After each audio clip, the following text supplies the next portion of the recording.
stories, everybody. Chapter 2. Jump, beast, jump! Bright light folded the treehouse again. A rushing sound came out from outside the window. Annie peeked out and laughed. "Hey there," she said. Jack looked out too. A giraffe was eating leaves off a tree. It has a sweet, goofy face. Jack peered out the world. He couldn't believe his eyes. He saw a hunched grass plain, a wide river, and tons of birds and animals, more than he had ever imagined in one place. Giraffes and zebras were on the side of the river where Jack and Annie, the tonsured gazelles, and the big horned animals were on the other side. "Where are the lions?" said Jack. "I don't know," said Annie. "Do you think it's always this crowded?" "Let's find out," said Jack. He picked up the book on Africa and looked at the picture of the animals. He read aloud. "Every year in late spring, thousands of zebras and gazelles, a million wild beasts will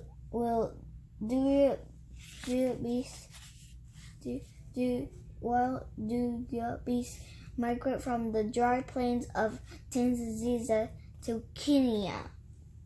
"What migrate means?" said Annie. Jack pushed his glasses into place.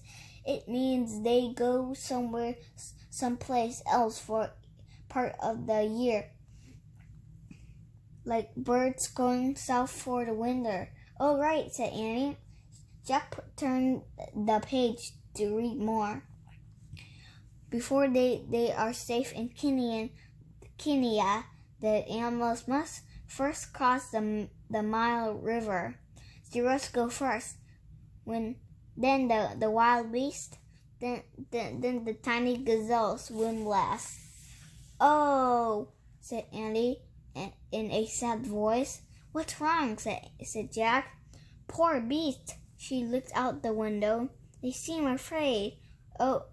On the far side of the river, the horned animals were standing at the edge of the steep bank of the river. They started down nervously at the rushing water.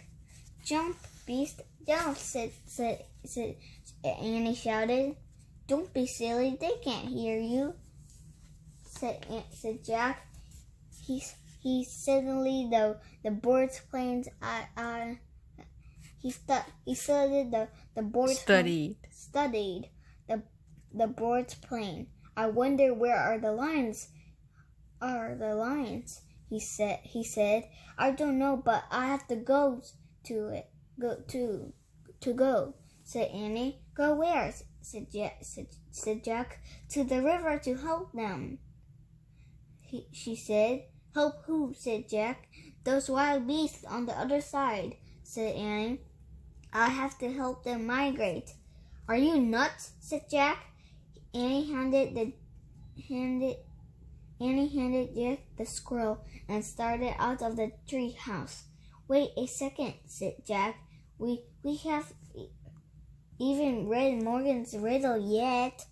Annie stopped at the ladder. "Read it now," she said.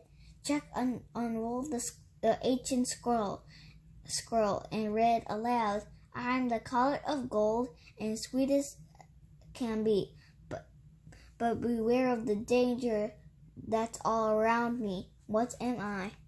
Annie started down again. "Annie, we look for the answer in a minute," said Annie. "Where are you doing?" Jack called, but there was no stopping her.